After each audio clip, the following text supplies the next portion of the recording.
I do every day, Mum? What do I do? Get up, catch the bus, go to work, come back home, eat chips and go to bed. Is that it? It's what the rest of us do. But I can't. Why? Because you're better than us? No, I didn't mean that. But it was. It was a better life.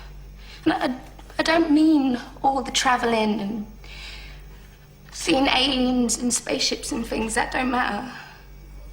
The doctor showed me a better way of living your life.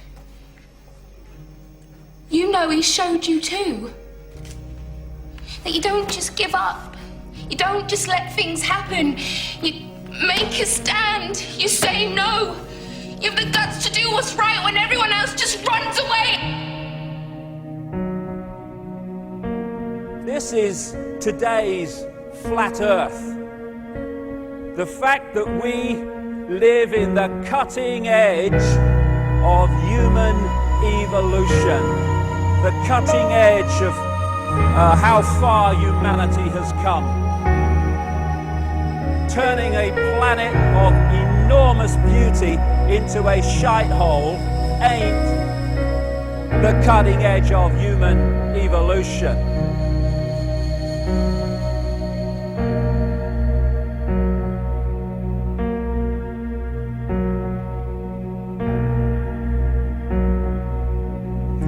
As Michael Elner said, just look at us. Everything is backwards. Everything is upside down. Doctors destroy health, lawyers destroy justice, universities destroy knowledge, governments destroy freedom, the major media destroys information, and religions destroy spirituality. I think there's more to know here. Isn't that weird? We always kill the guys who try and help us. Isn't that strange that we let the little demons run amok? Always. John Lennon, murdered. John Kennedy, murdered. Martin Luther King, murdered. Gandhi, murdered. Reagan, wounded. Yeah. Bad fucking choice. You find that people that are in positions of apparent power, like prime ministers and presidents, are actually puppets of the real power, which doesn't put itself on public display. Why would it? I mean, does anyone really think that George W. Bush is running America? He probably couldn't tie his shoelaces, never mind run a country. I have this feeling, man, because you know there's a handful of people actually run everything. That's true. It's provable. It's not I'm not a conspiracy nut. It's provable. Handful, very small elite run and own these corporations, which include the mainstream media. I had this feeling who's ever elected president, like Clinton was, no matter what your promises you promise on the campaign trail, blah, blah, blah, when you win, you go into this smoky room with the 12 industrialist, capitalist scumfucks who got you in there, and you're in this smoky room, and this little film screen comes down, and a big guy in a cigar, roll the film. And it's a shot of a Kennedy assassination from an angle you've never seen before. That looks suspiciously off the grassy knoll. And then the screen goes up and the lights come up and they go to the new president. Any questions? Just what my agenda is. First we bomb Baghdad. You got it. What I am is frustrated at watching Orwell's 1984 unfold in front of our eyes by the day, while people focus on who shot Phil Mitchell. That is frustrating, because my children and your children, thank you, are going to have to live, indeed, in the timescale, so are we, because we're living in it now, when the most basics of freedoms are being taken away. The average man and woman is in a trance. They get home from work, they don't even talk to their children. They turn the television on, and they let those corporate messages set the agenda in their lives. All you ever hear about in this country is our differences. That's all the media and the politicians are ever talking about, the things that separate us, things that make us different from one another. That's the way the ruling class operates in any society. They try to divide the rest of the people. They keep the lower and the middle classes fighting with each other so that they, the rich, can run off with all the fucking money. fairly simple thing happens to work. You know, anything different, that's what they're going to talk about. Race, religion, ethnic and national background, jobs, income, education, social status, sexuality, anything they can do, keep us fighting with each other so that they can keep going to the bank. Divide and conquer is the motto. And as long as people continue to see themselves as separate from everything else, they lend themselves to being completely enslaved. We've all seen vast herds or flocks of sheep controlled by a sheepdog and an authority figure called a shepherd.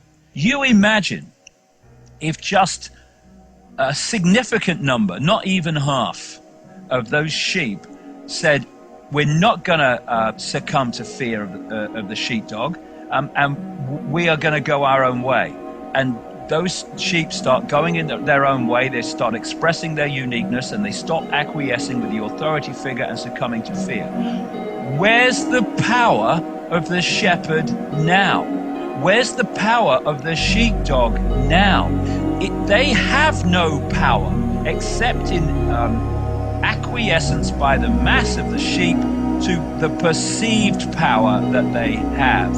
We need to start seeing humanity in these terms very, very quickly. I've seen these ants do great things. And year after year, they somehow manage to pick food for themselves and you. So who is the weaker species? Ants don't serve grasshoppers. It's you who need us.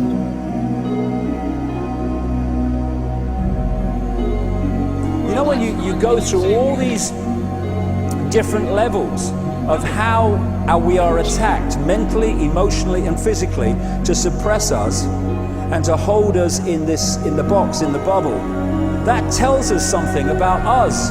What people don't realize. Oh, it's negative. No, it's not negative. It's extremely positive if you want to use those terms, because it's telling us who we really are. The level of suppression on multi-levels, in multi-ways, that they've had to go to and continue to go to hold us in servitude shows the potential of genius and magnificence that we really are. And that's our natural state. This is the difference between the power of our Creator and anything else, particularly evil. That you can go into a pitch black room full of evil, full of darkness, and light a little candle, and instantly that darkness flees. But you can't do the opposite. You can't go into a well-lit room full of truth and wisdom and righteousness and joy and health and harmony with the universal power. You can't take any amount of darkness and go into that well-lit room and have any effect whatsoever. That is the metaphor which I frequently think of when I think that I'm not empowered. It is the greatest lesson for me, and I think for everybody else, to know that we're on the winning side and that we're winning. Today, a young man on acid realized that all matter is merely energy condensed to a slow vibration, that we are all one consciousness experiencing itself subjectively. There is no such thing as death.